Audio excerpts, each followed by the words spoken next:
My poor old guy, she repeated, and then, talk to him. Who? John? Yes. Talk to him. Find out what he wants. I thought about it, then nodded. She was right. She usually was. 7. 2 days later, on the 18th, Bill Dodge, Hank Bitterman, and someone else, I don't remember who, some floater, took John Coffey over to D Block for his shower, and we rehearsed his execution while he was gone.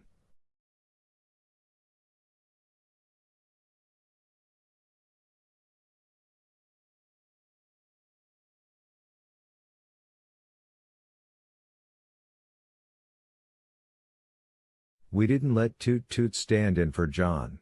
All of us knew, even without talking about it, that it would have been an obscenity.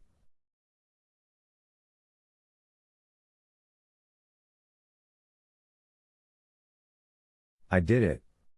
John Coffey, Brutal said in a not quite steady voice as I sat clamped into old Sparky, you have been condemned to die in the electric chair, sentence passed by a jury of your peers.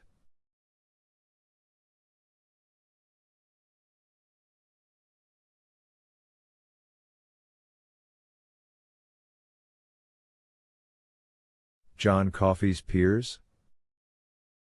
What a joke. So far as I knew, there was no one like him on the planet. Then I thought of what John had said while he stood looking at Sparky from the foot of the stairs leading down from my office. They're still in there.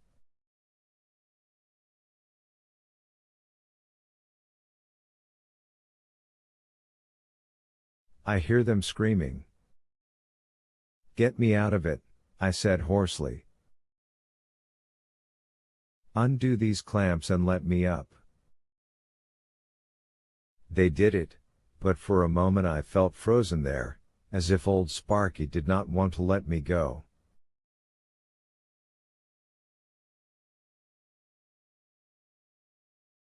As we walked back to the block, Brutal spoke to me in a low voice, so not even Dean and Harry, who were setting up the last of the chairs behind us, would overhear.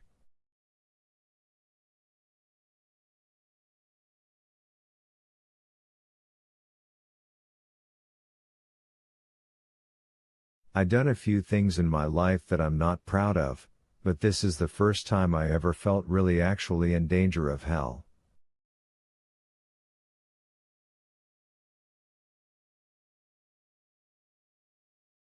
I looked at him to make sure he wasn't joking.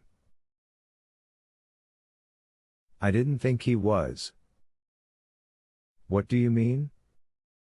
I mean we're fixing to kill a gift of God, he said.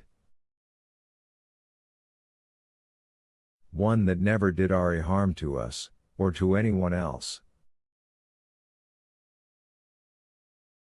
What am I going to say if I end up standing in front of God the Father Almighty and He asks me to explain why I did it?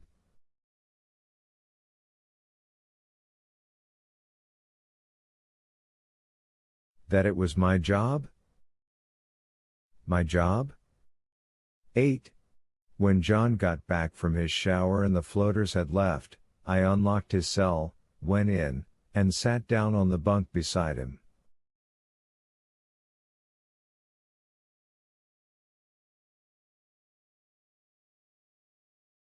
Brutal was on the desk.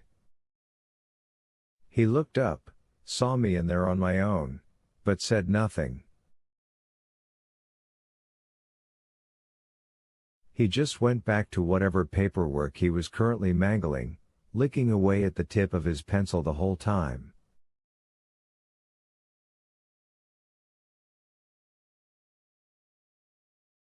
John looked at me with his strange eyes, bloodshot, distant, on the verge of tears and yet calm, too, as if crying was not such a bad way of life, not once you got used to it.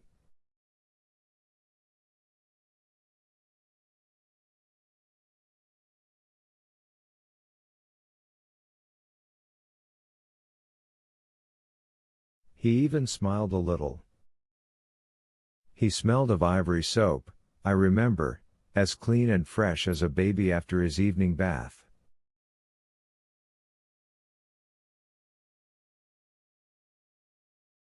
"Hello, boss," he said, and then reached out and took both of my hands in both of his.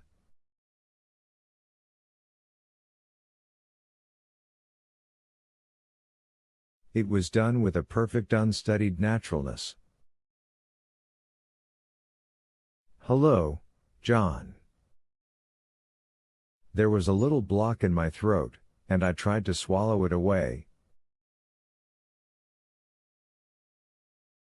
"I guess you know that we're coming down to it now." "Another couple of days." He said nothing, only sat there holding my hands in his. I think, looking back on it, that something had already begun to happen to me, but I was too fixed, mentally and emotionally, on doing my duty to notice.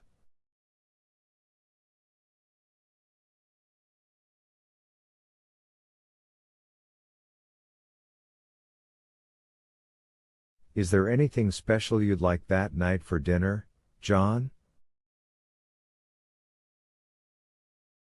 "We can rustle you up most anything. Even bring you a beer, if you want. Just have to put her in a coffee cup, that's all."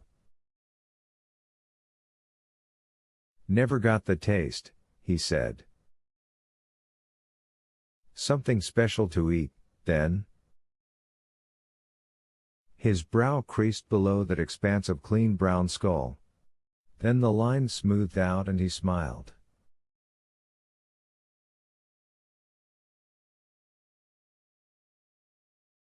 "Meatloaf'd be good." "Meatloaf it is. With gravy and mashed."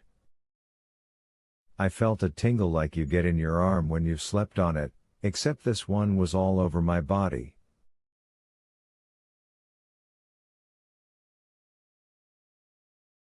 In my body.